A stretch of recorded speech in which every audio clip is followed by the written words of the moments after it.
Israel ने Hamas की कैद से 4 बंधक छुड़ाए, जिसमें 25 साल की नोवा भी हैं, जिसे बाइक पर उठाकर ले गए थे हमास के लड़ाके।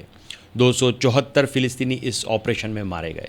जानेंगे इस वीडियो में कैसे की गई पूरी प्लानिंग और अंजाम दिया गया ऐसे एक मुश्किल रेस्क्यू ऑपरेशन को।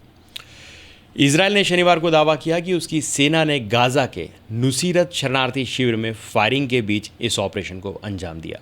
CNN ने गाज़ा अथॉरिटी के हवाले लिखा है कि इजराइलियों को छुड़ाने के लिए चलाए गए इस ऑपरेशन में कम से कम 274 फिलिस्तीनियों की मौत हुई है। इसके अलावा 400 से अधिक लोग घायल हुए हैं। हालांकि इजरायली PM बेंजामिन नेतन्याहू ने 116 लोगों के मारे जाने की बात को स्वीकार किया है।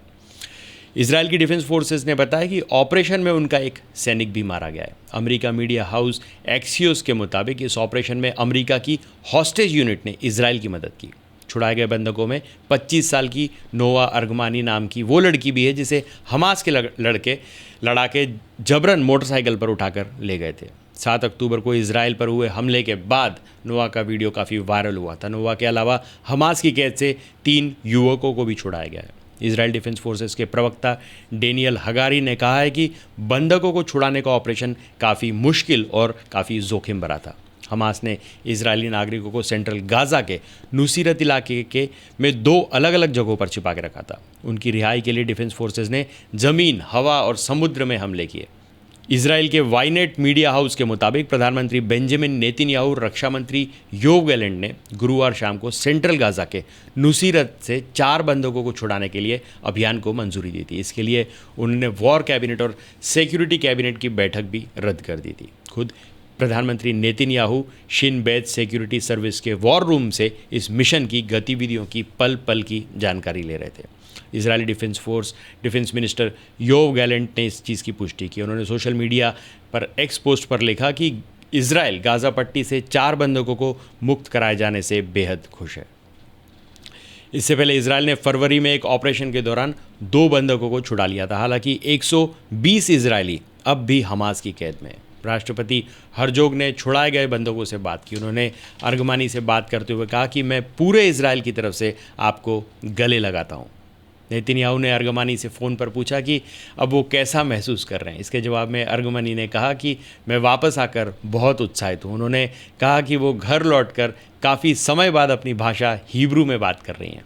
नेतन्याहू ने कहा कि हमने आपको एक पल के लिए भी नहीं खोया। मुझे पता नहीं था कि आप यकीन करेंगे नहीं, पर हमें यकीन था कि हम आपको फिर से सुरक्षित वापस लाएंगे। मैं बहुत अच्छा महसूस कर रहा हूँ। नोवा अर्गमानी की 60 साल की माँ लियोरा अर्गमानी ब्रेन कैंसर से जूझ रही हैं। उन्होंने इस साल की शुरुआत में दुनिया भर के नेताओं से अपनी बेटी को हमास की कैद से छुड़ाने की अपील की थी। उन्होंने कहा कि उनकी यह इच्छा है मरने के पहले कि उनकी बेटी सही सलामत वापस आ जाए। बंधकों में छुड़ाया गया एक अन्य नागरिक आंद्रेई कोजलोव भी एक रूसी नागरिक है। वह 2022 में इजरायल आया था। वह सुपरनोवा फेस्टिवल में सिक्योरिटी गार्ड का काम करता था।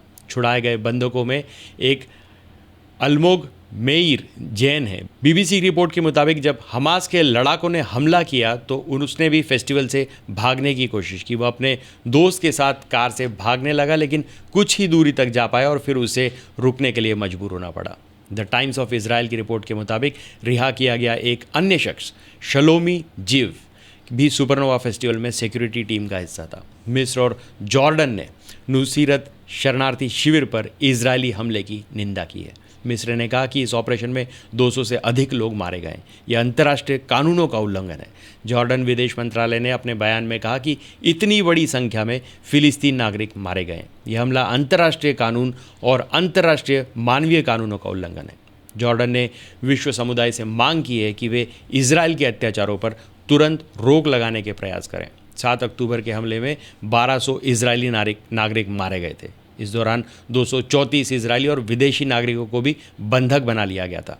नवंबर 2023 में 1 हफ्ते का सीज़ फायर हुआ। इसमें 100 बंधक रिहा भी किए गए थे। इसके बाद सीज़ फायर की तमाम कोशिशें जारी हैं, लेकिन हालांकि कामयाबी इसमें नहीं मिल सकी। हमास का दावा है कि इजरायली मिलिट्री ऑपरेशन में करीब 36,000 फिलिस्तीनी नागरिक मारे जा चुके हैं।